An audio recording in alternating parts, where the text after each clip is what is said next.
मैं तुम्हें वरदान देता हूं, समुद्र मंथन पूर्ण होने के उपरांत तुम मेरे पास लौट आओगे।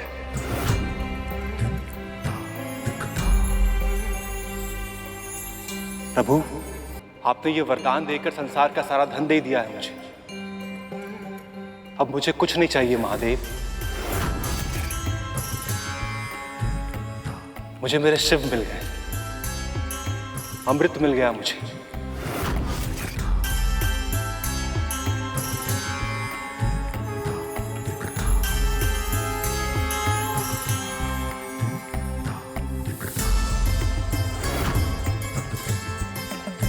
सृष्टि का विधान कितना विशाल, कितना विराट है और कितना तुच्छ हूं मैं, फिर भी मेरे भीतर अहंकार समा गया था। हे प्रभु, मुझे आशीर्वाद दीजिए कि मैं इस क्षण को कभी ना भूलूं और अहंकार के जाल में फिर कभी ना फंसूं।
मैंने तुझे कितनी बार समझाया, मुझे ये घास-फूस नहीं चाहिए।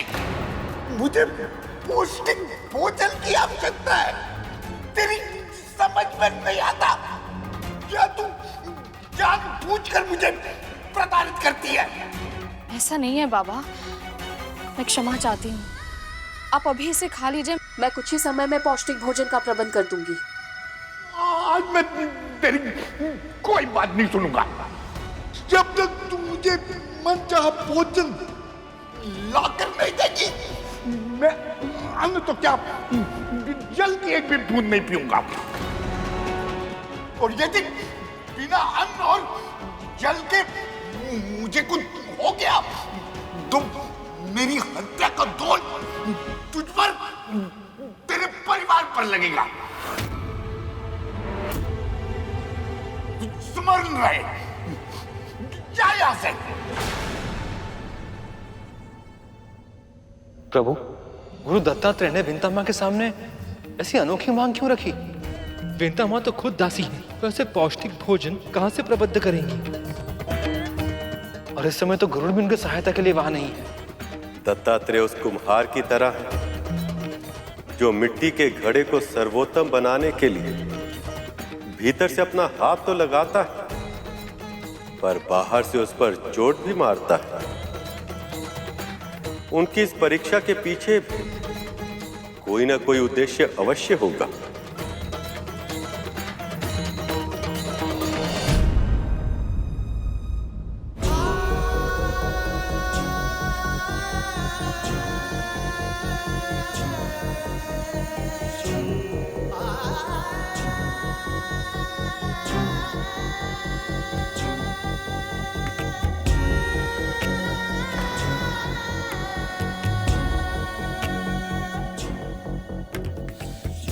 मुझे क्षमा कर दीजिए प्रभु, अहंकार में आकर मुझसे बहुत बड़ी भूल हो गई।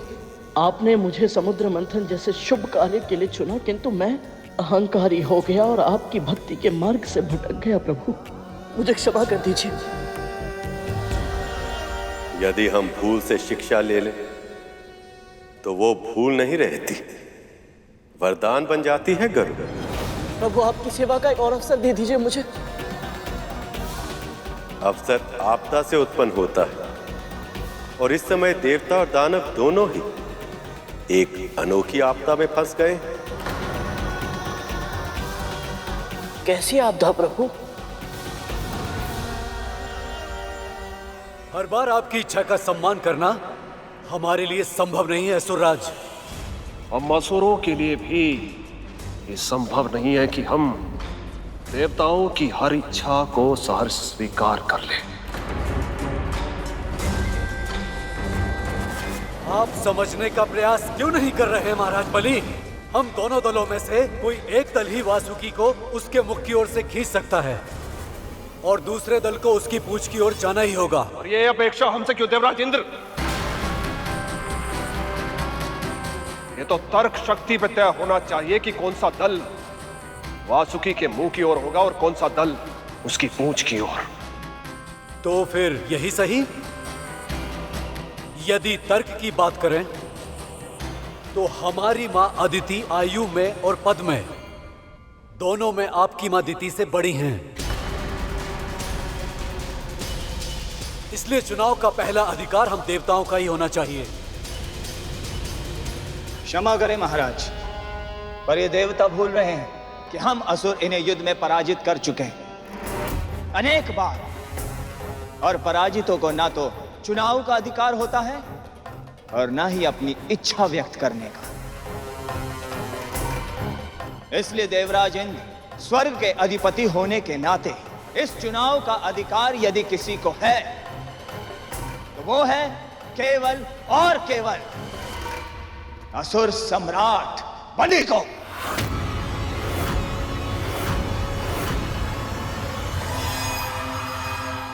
तुम्हें क्या लगता है गरुड़, किसे वासुकी के मुंह की ओर होना चाहिए और किसे पूंछ की ओर?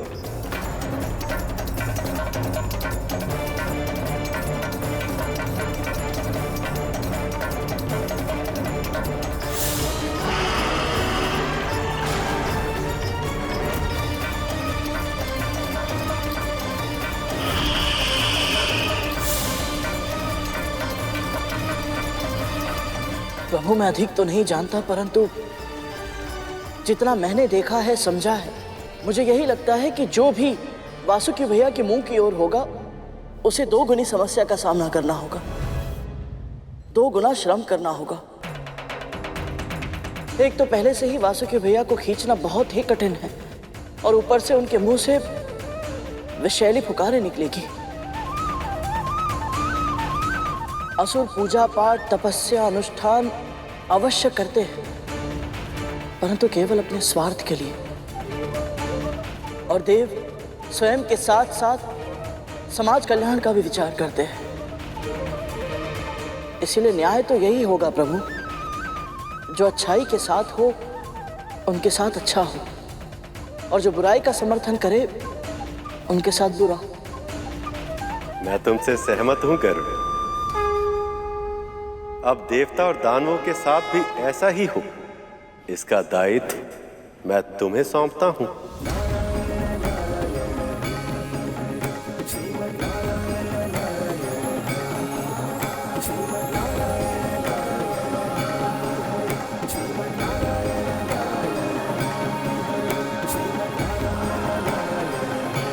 आज्ञा दीजिए प्रभु।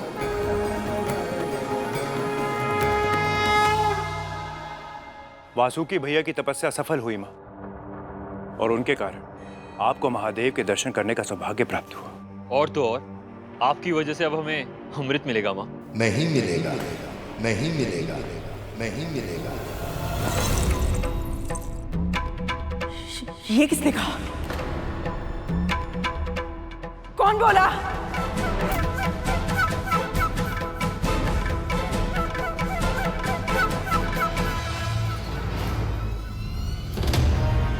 तुम दोनों मुझे ऐसे क्यों देख रहे हो? तुम्हें भी सुनाई दिया ना ये स्वर? कौन सा स्वर मां? यही कि हमें अमृत नहीं मिलेगा। हमने तो कुछ नहीं सुना मां।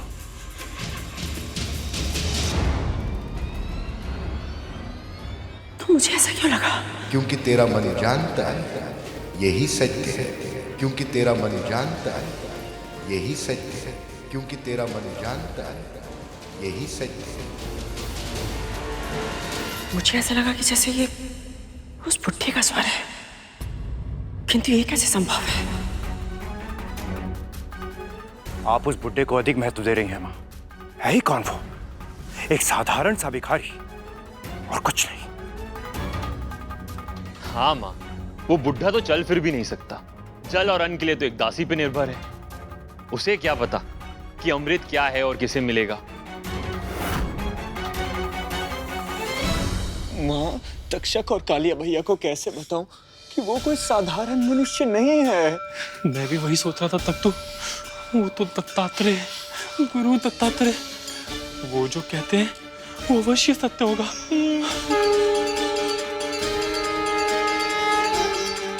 बाबा के लिए पौष्टिक भोजन का प्रबंध कैसे करूं मैं? सत्य कहा तुम दोनों ने। मैं व्यर्थ उस बुढ़े के बारे में सोच रही हूँ। जानते हो तुम दोनों, जब वासुकी ने उस गरुड़ को अपने पास में जकड़ा था, तब मेरा हृदय प्रसन्नता से झूम उठा था। मैं इतनी प्रसन्न तो तब भी नहीं हुई थी जब मैंने उस विंता को अपनी दासी बनाया था और वो स्वामिनी कहकर मेरे पांव में गिर गई थी।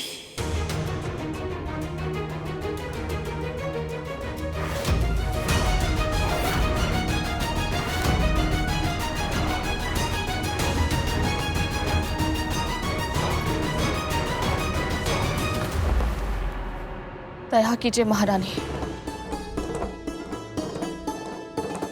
कृपा कीजिए। यदि आज आपने मेरी सहायता नहीं की तो मेरे कुटुंब पर जीव हत्या का दोष लग जाएगा।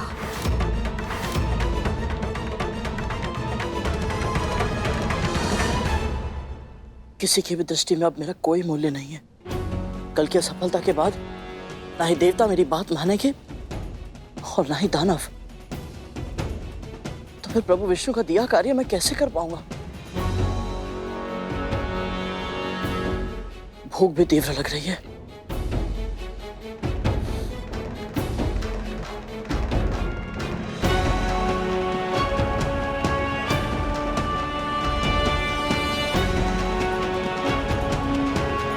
यदि स्वयं प्रभु विष्णु मेरे स्थान पर होते तो वो क्या करते? अब सही दिशा में सोच रहे हो तो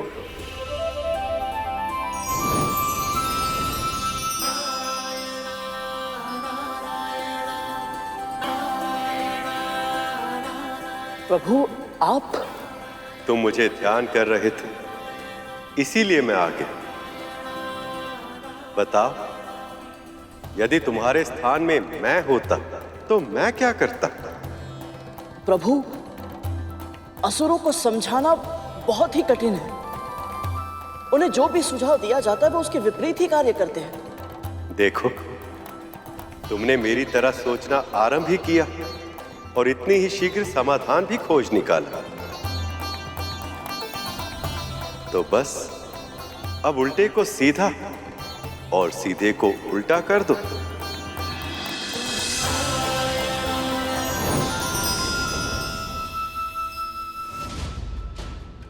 उल्टे को सीधा और सीधे को उल्टा।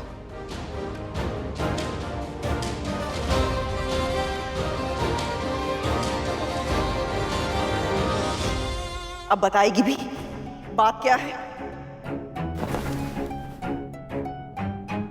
बाबा को पौष्टिक आहार चाहिए महारानी। वो मार्ग का भिखारी हमारे सामने मांगे रखने लगा और आप उसकी मांगे दोहराती हुई यहाँ चली आई। तो अब क्या चाहती है तू? कि मेरे पुत्र उस बुढ़े के लिए सामग्री इकट्ठा करे और मैं अपने हाथों से उसके लिए भोजन बनाऊं?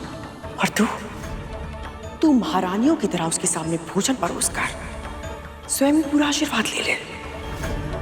तुझे क्या लगता है मैं ये करूंगी? कभी नहीं। आपको करना पड़ेगा महारानी, आपको करना पड़ेगा महारानी, आपको करना पड़ेगा महारानी।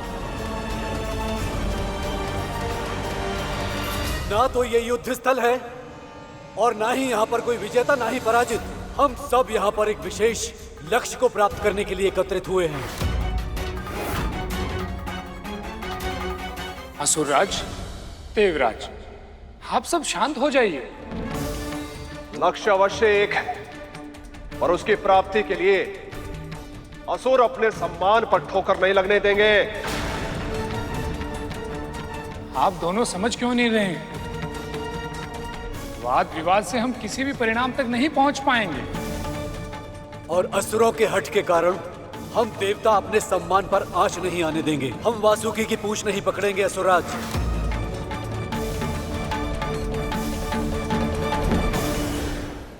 उन्होंने कहा है यदि आज उन्हें पौष्टिक आहार नहीं मिला तो वो अन्न जल त्याग देंगे, और यदि ऐसा हुआ तो उनका वृद्ध तन ये सहन नहीं कर पाएगा, और सहन नहीं कर पाएगा तो मर जाएगा। ये समस्या मेरी नहीं है विंता। है महारानी, ये आपकी भी समस्या है।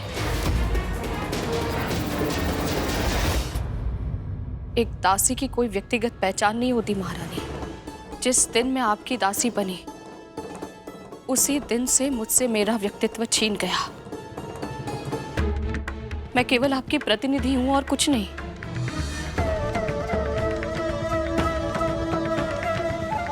जैसे एक दासी का कर्तव्य होता है अपनी स्वामिनी की सेवा करना, उनकी आवश्यकता का ध्यान रखना, वैसे ही एक स्वामिनी का भी तो कर्तव्य होता है ना, अपनी दासी की हर आवश्यकता को पूरा करना, उसकी रक्षा करना। यदि आज आपकी छत्र छाया में मुझ पर जीव हत्या का पाप लग गया ना, तो इस कलंक से आप भी मुक्त नहीं हो पाएंगी। तू मुझे धमकी दे रही है? विनती कर रही हूं,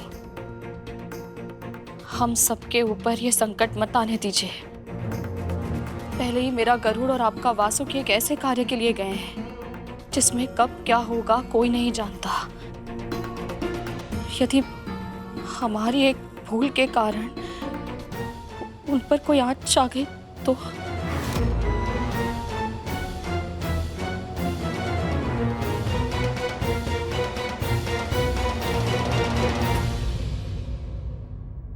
आज पहली बार माँ के सामने विंता माँ को अपनी बात रखते हुए देख रहा हूं। वे सदैव दासी के कर्तव्यों के बारे में बात करती है, परंतु दासी के अधिकारों के बारे में कभी बात नहीं करती। ये दत्तात्रेय के शुभ साथ का प्रभाव है शेष। वो परिस्थितियों को आसान नहीं बनाते, बल्कि व्यक्ति को इस योग्य बनाते हैं कि वो कठिन से कठिन परिस्थिति का सामना आसानी से कर पाए। तब तो मुझे लग रहा है प्रभु, जब तक ये मंथन पूरा होगा ये माँ और पुत्र दोनों के ही व्यक्तित्व बहुत बदल चुके होंगे।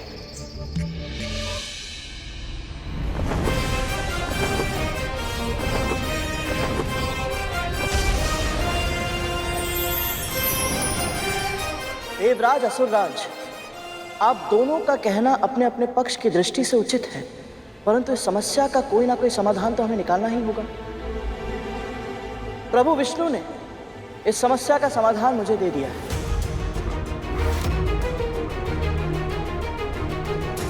क्या समाधान दिया प्रभु ने? प्रभु का सुझाव यही है कि देवताओं को ही वासुकी भैया के मुंह की ओर रहना चाहिए।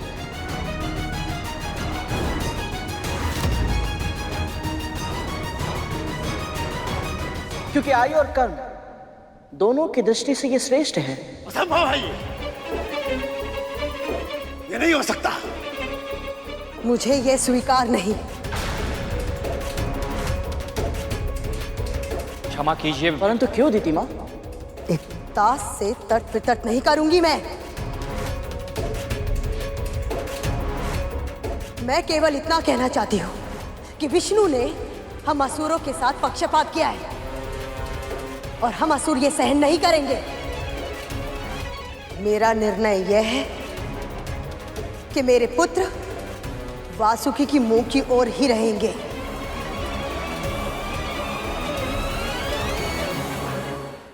और अगर देवताओं को इसमें कोई आपत्ति है तो फिर हम असुर इस मंथन में भाग नहीं लेंगे।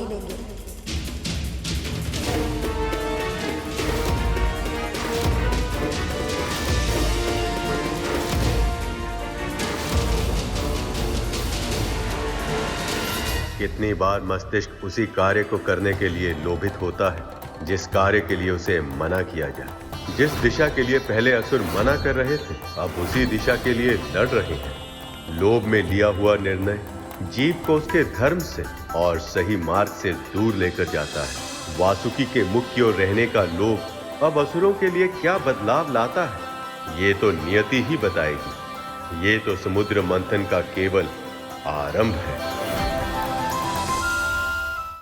मां, मंथन की असुरों को भी आवश्यकता है। अमृत चाहिए हमें। पर अपने सम्मान के मूल्य पर नहीं बलि। तुम पहले ही अपने गुरु को क्रोधित कर चुके हो, और यदि तुमने मेरा आदेश नहीं माना बलि, तो मैं यहां से रुष्ट होकर चली जाऊंगी।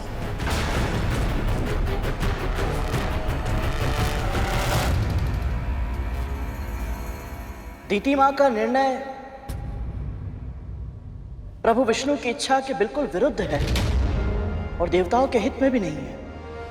परंतु एक मां का मन रुष्ट और दुखी हो, ये तो स्वयं प्रभु विष्णु भी नहीं चाहेंगे।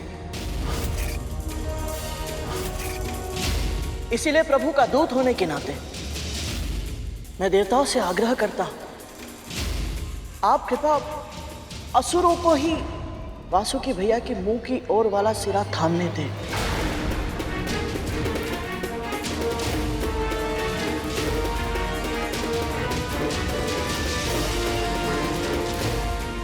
समझ गया गरुड़। तो फिर ऐसा ही हो, पर यह निर्णय दोनों पक्षों पर बाध्य होगा। मंथन में विलंब ना हो, इसके लिए आवश्यक है कि एक बार मंथन के प्रारंभ होने के पश्चात कोई भी पक्ष अपना निर्णय नहीं बदल सकेगा।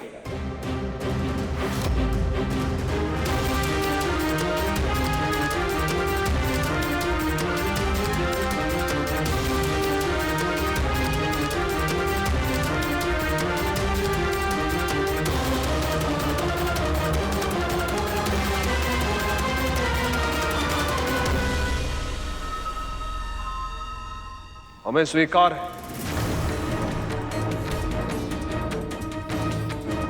देवराज, तो फिर हमें भी स्वीकार है।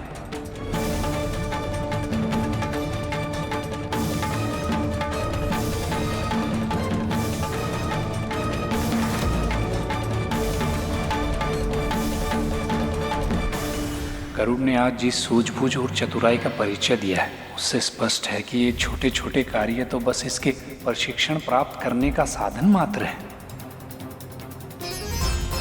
इसकी नियति में तो कुछ बड़ा ही है, कुछ बहुत ही अधिक महत्वपूर्ण।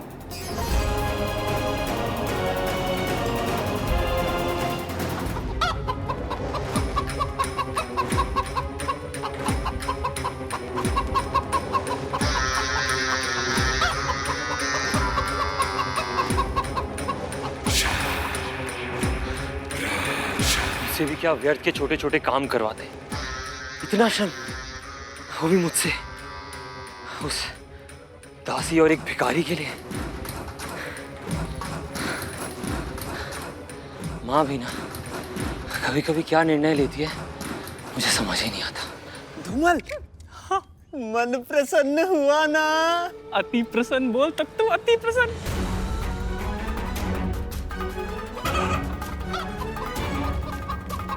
आज गुरु दत्तात्रेय के कारण कालिया भैया को भी श्रम करते हुए देखने का सौभाग्य मिला है।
हे परम ब्रह्म, हमारा प्रणाम स्वीकार करें। हम विश्व कल्याण के लिए समुद्र मंथन जैसा शुभ कार्य प्रारंभ करने जा रहे हैं। अपना आशीर्वाद हम पर बनाए रखिएगा ताकि इस कार्य को सफलतापूर्वक पूर्ण कर पाएं।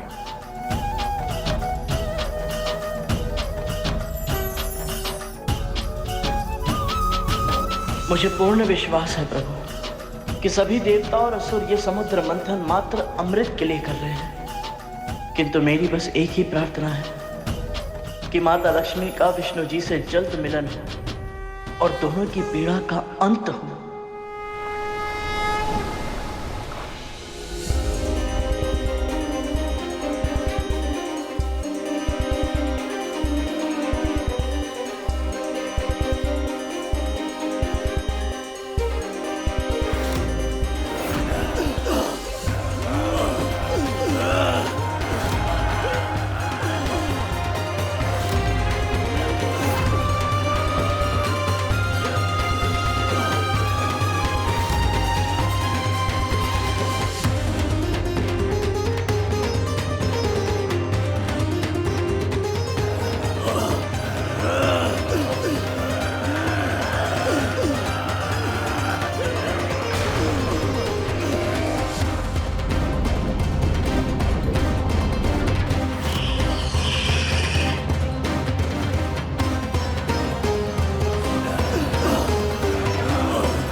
ये लोग ये मतनी हिला भी नहीं पा रहे हैं और वासुकी पर दबाव बढ़ता प्रतीत हो रहा है।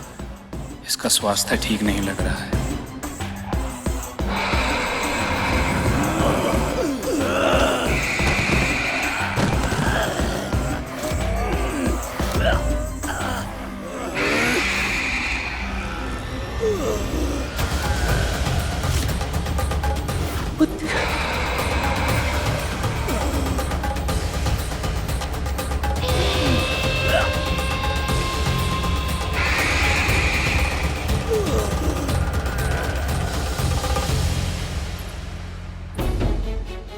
ये लीजिए छोटी माँ।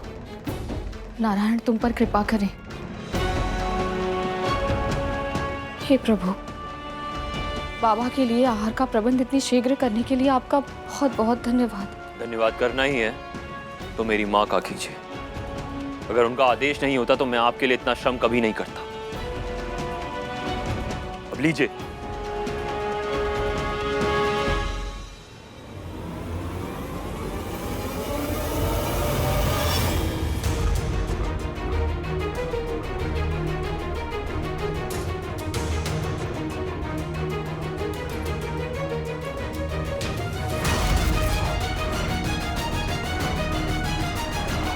ना,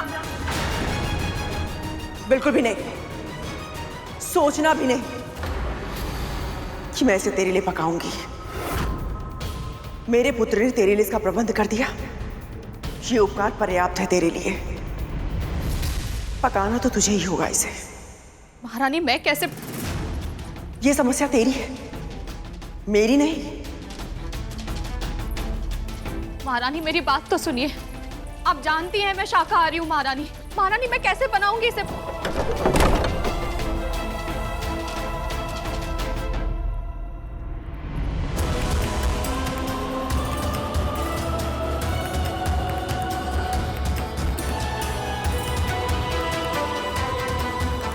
बाबा भूखे होंगे पर मैं ये कैसे?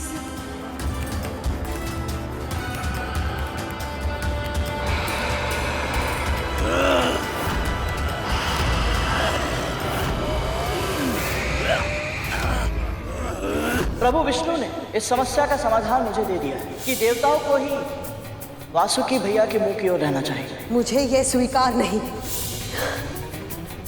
मेरे पुत्र के साथ यह अनुचित हो रहा है। असुरों ने स्वयं ये चुनाव किया था और आपने भी सहमति दी थी। अब आप अपना निर्णय नहीं बदल सकती दीदी माँ।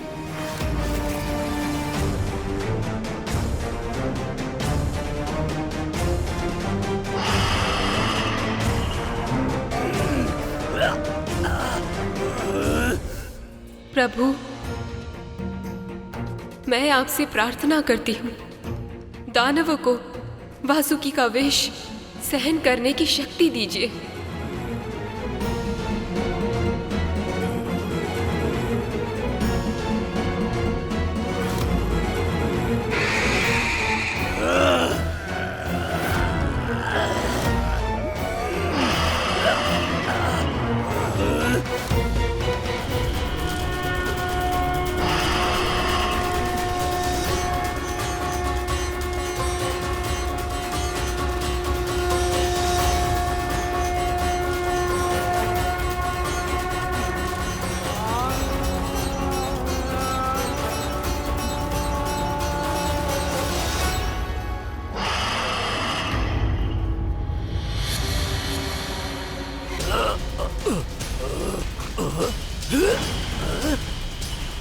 आपके शक्ति प्रदर्शन का समय आ गया है असुरराज। मंथन आरंभ कीजिए।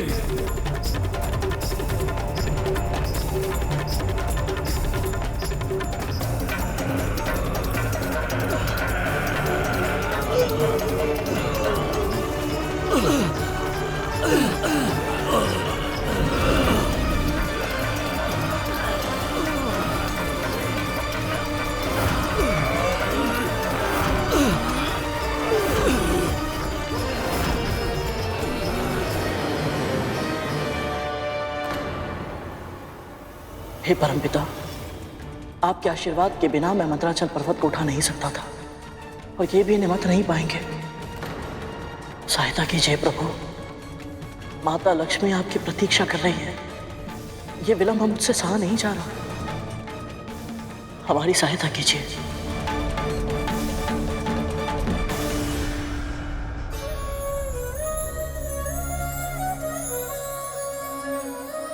लक्ष्मी से मिलने की आतुरता तो मेरे मन में भी है करो।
प्रभु, मुझे हर एक देवता, हर एक दानव में आपकी छवि दिखाई दे रही है। आपके आशीर्वाद के बिना इस मंथन का आरंभ भी संभव नहीं था प्रभु।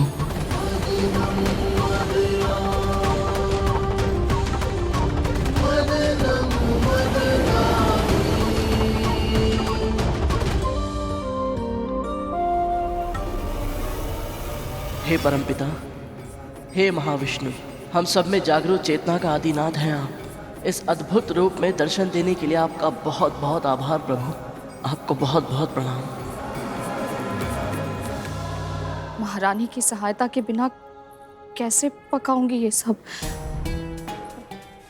क्या करूं, कैसे करूं?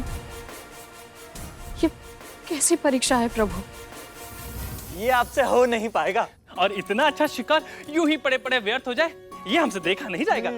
इसीलिए जब तक ये बन नहीं जाता ना, पेट की भूख हमें भी तड़पाती रहेगी। पर ये तो उन बाबा के लिए है। पता है हमें, और ये भी पता है जब तक ये भोजन उन बाबा को नहीं मिल जाता, हम भी इसे नहीं खा सकते। इसीलिए तो हम चाहते हैं कि ये शीघ्र बने। अब आप हमारा एक आदेश मानिए।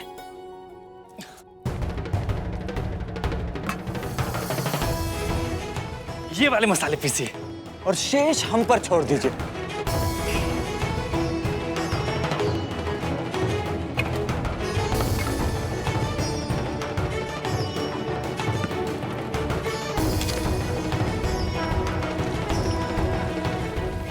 यदि ये दोनों स्वयं यहाँ आए हैं तो इनका बहुत बहुत धन्यवाद, और यदि इन्हें महारानी ने यहाँ भेजा है तो भी इनका बहुत बहुत आभार।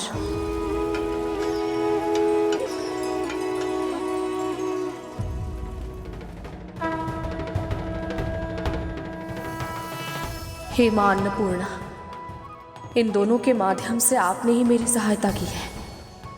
आपका बहुत बहुत धन्यवाद।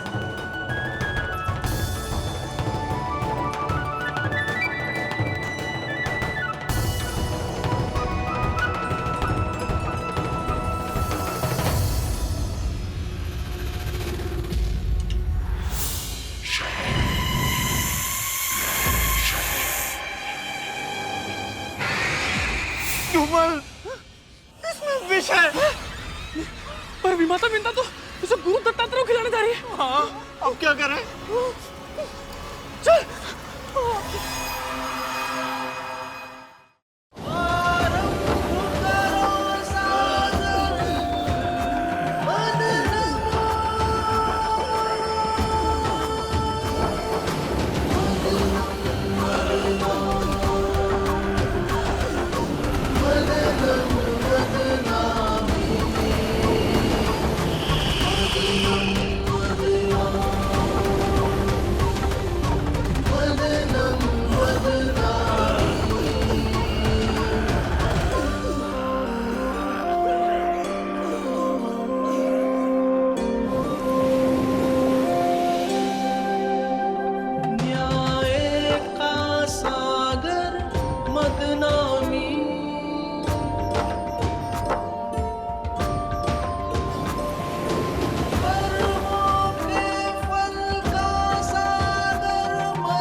राहु, तुमने देखा कुछ? कुछ तो आ रहा है। असुरों, और शक्ति लगाओ। ताकत लगाओ देवताओं।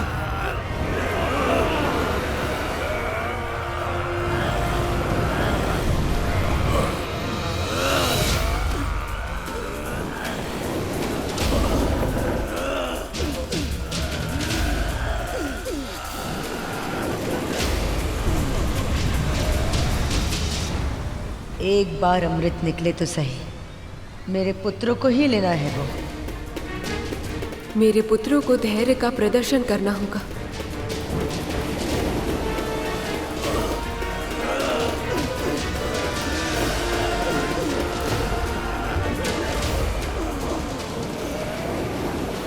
न जाने सबसे पहले समुद्र के गर्भ से क्या निकलेगा।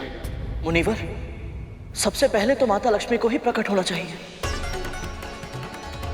प्रभु और माता लक्ष्मी का विलाप सहन नहीं हो पाता।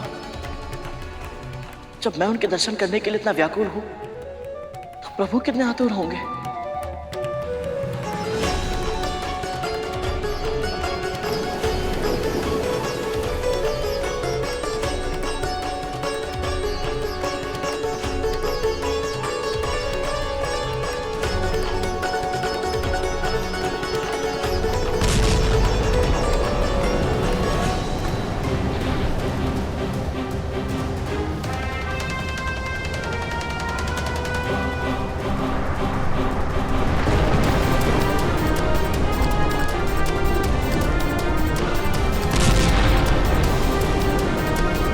क्या है देवताओं?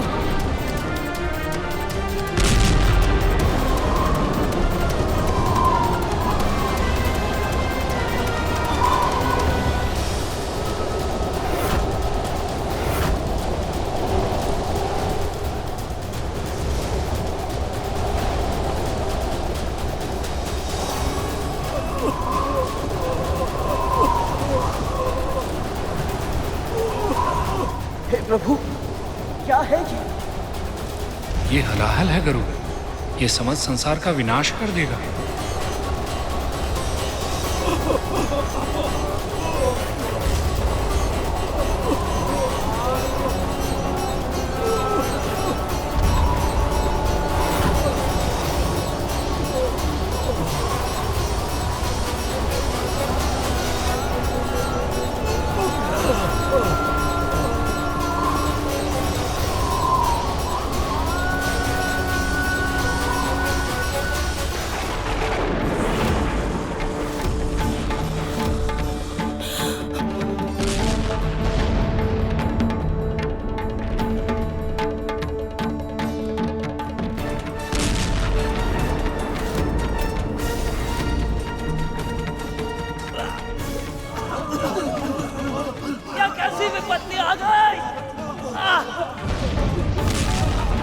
ये गोले तो हमारी त्वचा को जला रहे हैं।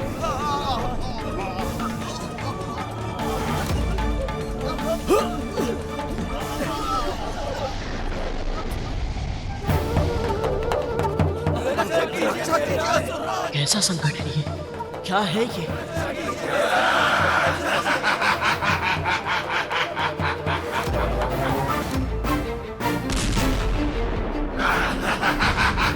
कौन हो सकता है इस विनाश का जनक?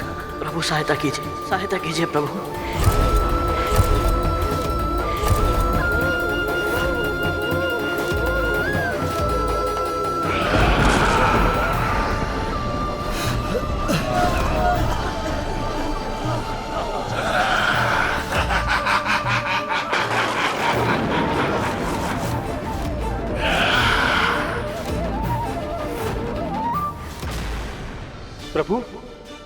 प्रभु ये क्या हो रहा है? मंथन से तो श्री निकलने वाली थी, अमृत आने वाला था। ये कैसा भीषण संकट निकला है समुद्र से? इसकी कल्पना तो मैंने भी नहीं की थी शेष। क्या कारण हो सकता है इसका?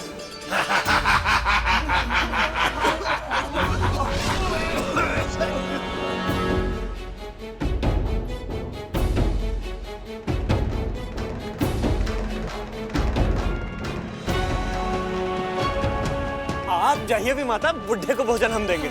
नहीं राजकुमार, आप दोनों ने पहले ही इतना कुछ किया है। पर ये भोजन तो हमने पकाया ना, तो इसका श्रेय और आशीर्वाद तो हमें मिलना चाहिए ना। हाँ। बड़ी ही विचित्र बात है, पहले इन दोनों ने मेरी सहायता की और अब क्या सोच रही हैं? सही कह रहा है धूमल, दीजिए हमें। क्या हो रहा है यहाँ?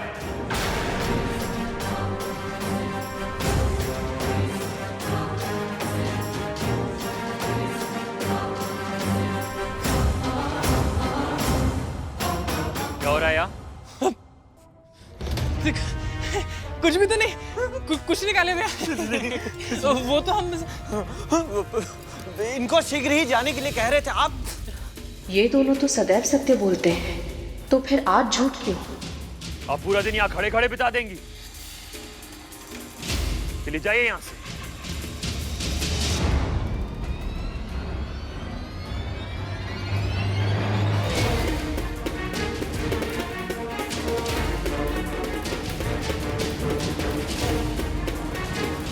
अब बताओ सत्य क्या है? मैंने बहुत बार तुम दोनों को उस बुड्ढे की कुटिया के आसपास मंडराते देखा है। बोलो। वो काले भैया, वो बुढ़ा है ना, उसे ही देखते रहते हैं।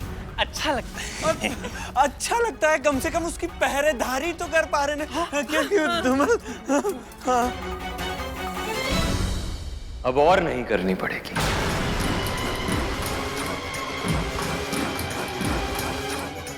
मैंने उस बुढ़े की अंतिम यात्रा का प्रबंध कर दिया है।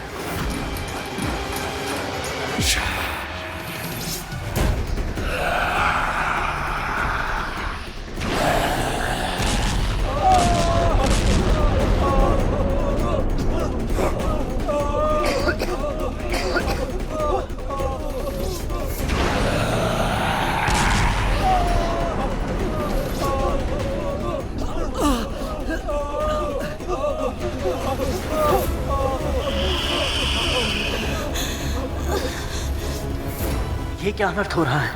इस विष से तो सभी देव और असुर ही बुरी तरह से प्रभावित हैं। तब साधारण मनुष्य को क्या होगा?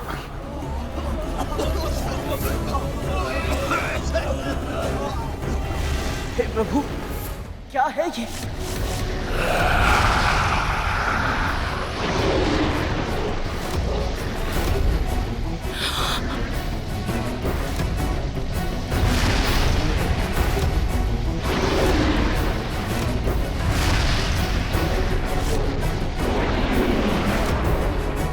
दीदी माँ!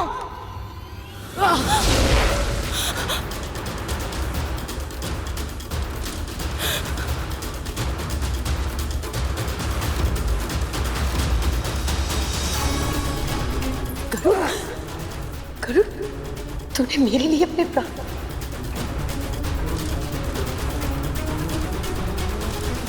अमृत का वचन देकर लाए थे, क्या विष निकला?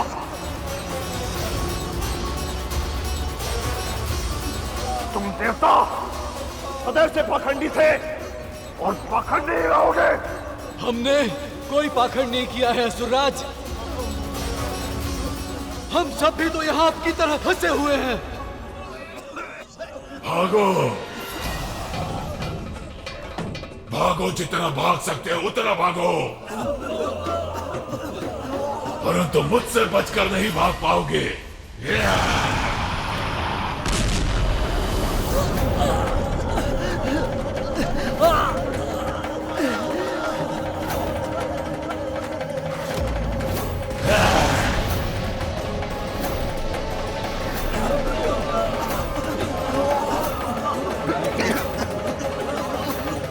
हे परमपिता, हे प्रभु विष्णु, सहायता कीजिए।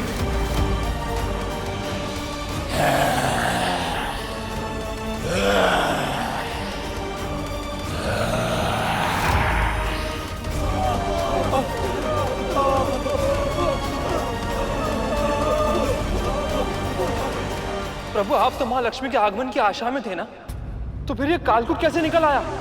यदि इसके प्रभाव से देवता और दानव दोनों भी जीवित नहीं बचे, तो मंथन कैसे हो पाएगा? मैंने पहले ही कहा था शेष, समुद्र मंथन विचारों के मंथन की तरह है। जब हम ध्यान की अवस्था में बैठते तो अच्छे सद्विचार आने से पहले हमारे नकारात्मक तामसिक विचार, हमारे विकार, हमारे मस्तिष्क को चारों ओर से घेर लेते हैं। इस समय भी कुछ ऐसा ही हो रहा है। क्षीर सागर के गर्भ में बहुत कुछ छुपा है। अब आगे क्या सामने आएगा, ये ना तो मैं पहले से बता सकता हूं और ना ही रोक सकता हूं।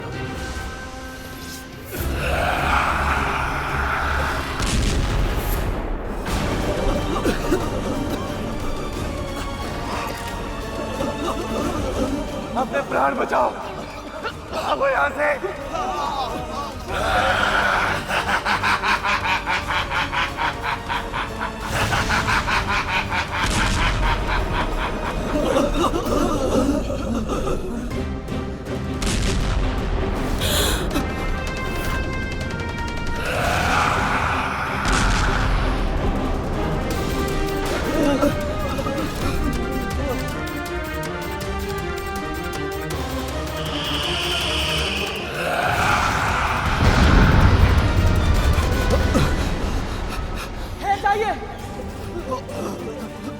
आप सब यहाँ से जाने के बारे में सोच भी कैसे सकते हैं?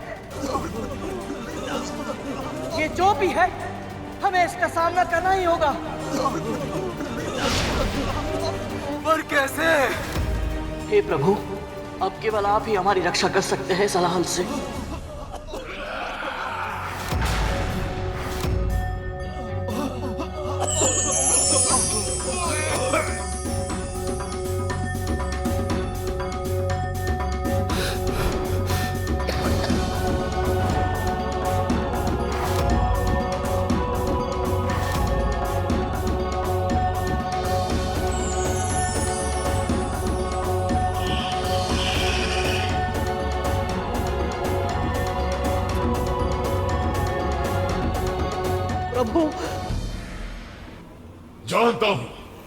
जानता हूं आप क्या कहने आए हैं।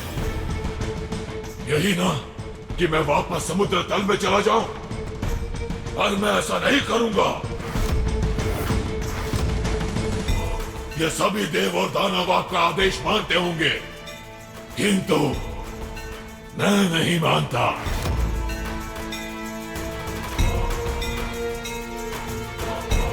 इस सृष्टि के आरंभ से हूं और अंत तक रहूंगा। मैं अजर हूं, अमर हूं।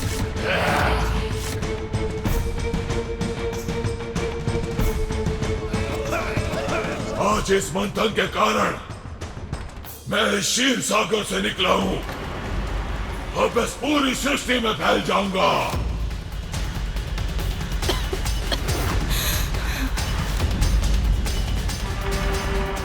और जो भी मेरे मार्ग में आएगा उसका मैं नाश कर दूंगा। मूर्ख मत बन, मैं तुझे चेतावनी देने आया हूं।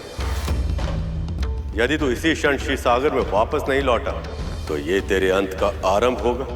मेरा अंत असंभव है विष्णु। यदि इस संसार को तुम मुझसे बचाना चाहते हो तो किसी को मुझे अपने भीतर रोकना होगा। है किसी में इतना सामर्थ्य?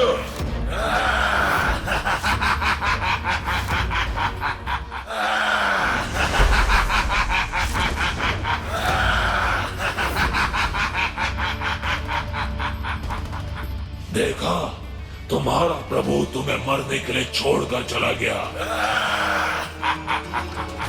क्योंकि उसे भी पता है मुझे कोई भी नहीं रोक सकता।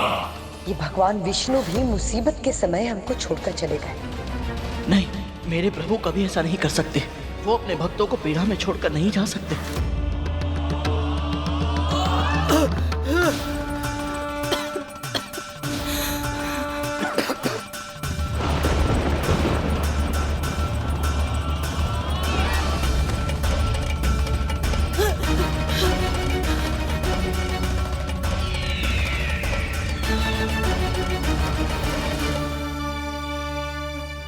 अग्नि, वायु, करुण, तुम्हारे विष्णु तो इस विपत्ति में साथ देने के स्थान पर भाग गए। सत्य बताओ, यही तुम लोगों की योजना थी ना?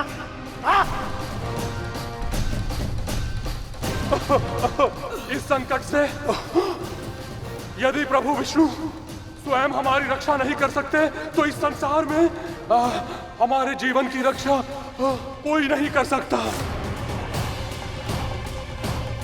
आप सभी जानते हैं प्रभु विष्णु कभी अपने भक्तों का साथ नहीं छोड़ेंगे। वो अवश्य ही इस समस्या का समाधान निकालने गए होंगे।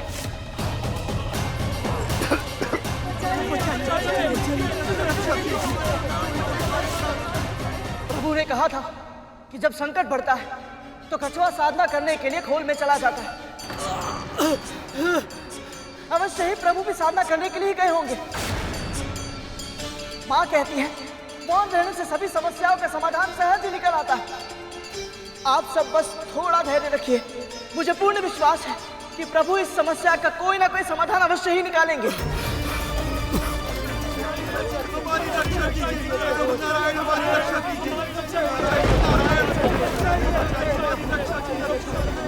हे प्रभु, ये हाल तो धरती तक पहुंच गया है। इससे मेरी माँ की रक्षा कैसे होगी? कौन बचाएगा मेरी माँ को?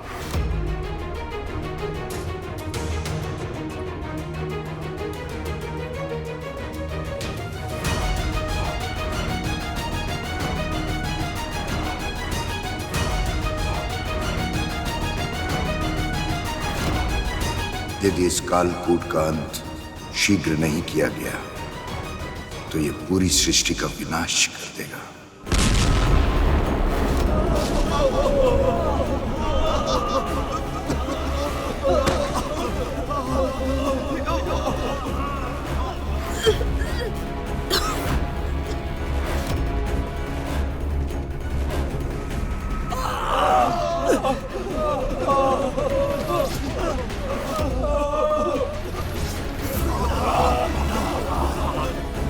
माँ वहां अकेली होंगी। मुझे जाना होगा, उनकी सहायता के लिए जाना होगा मुझे।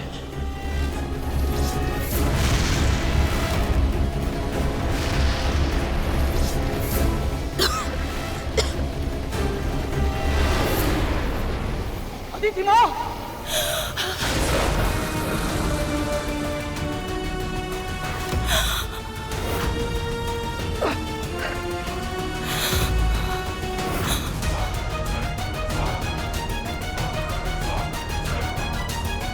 पुत्र, तुम ठीक तो हो ना?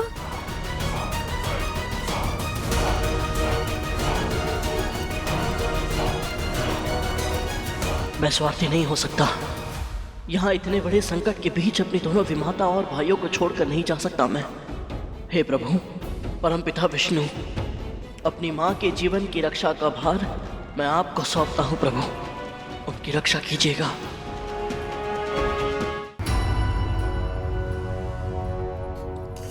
जान पूछ कर देर से आइए ना तुम, ताकि भोजन की प्रतीक्षा करते करते भूख से तड़प तड़प कर मैं अपने प्राण दे दूं।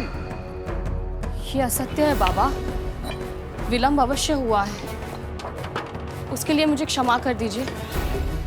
पर अब तो मैं आपके लिए भोजन ले आई हूँ ना, बस आप ही के लिए परोस रही हूँ। जल्दी लाओ।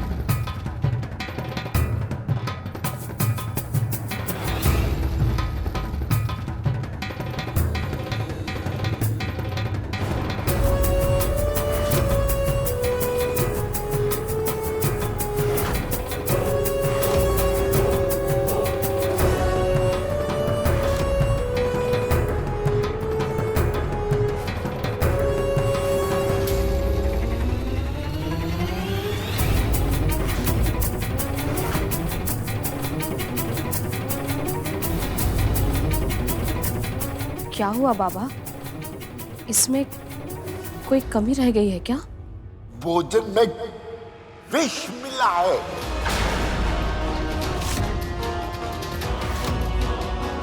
इसे विष के बारे में कैसे पता? विष?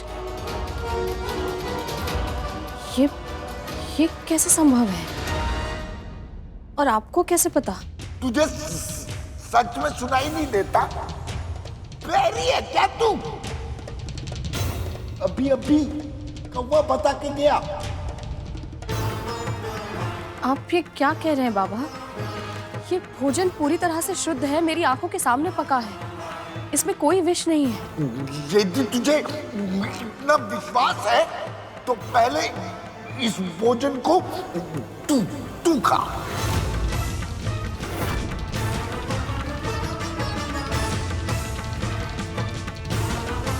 मैं? बाबा,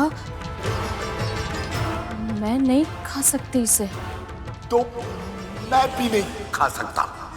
भूख से प्राण गंवाना स्वीकार है, किंतु विषैला भोजन खाकर नहीं मरूंगा मैं। ये आप क्या कह रहे हैं बाबा? मैं आपको क्यों मारना चाहूंगी? कारण तो अनगिनत हो सकते हैं, इसलिए या तो पहले तू इसे खा या मैं कुछ नहीं खाऊंगा।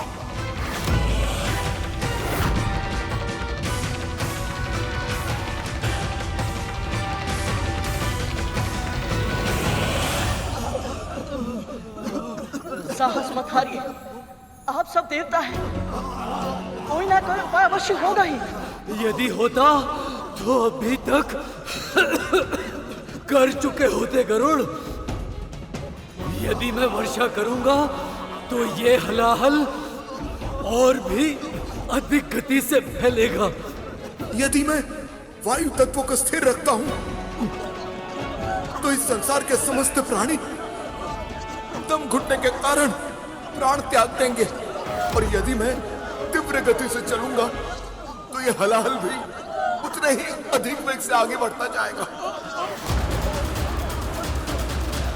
मेरी शक्ति भी इस हलाहल को नहीं रोक सकती, अपितु और बढ़ा देगी।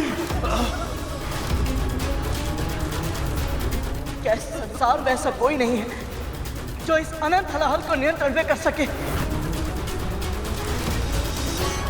क्या सृष्टि को बचाने का कोई उपाय नहीं है?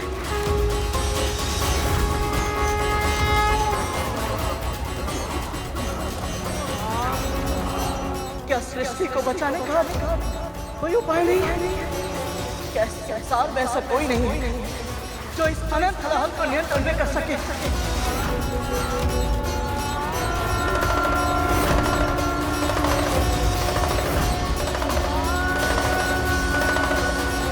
महादेव। पक्षीराज गरुड़ के साहस भरे कारनामे देखने के लिए चैनल को सब्सक्राइब करें और साथ ही बेल आइकॉन दबाना न भूलें।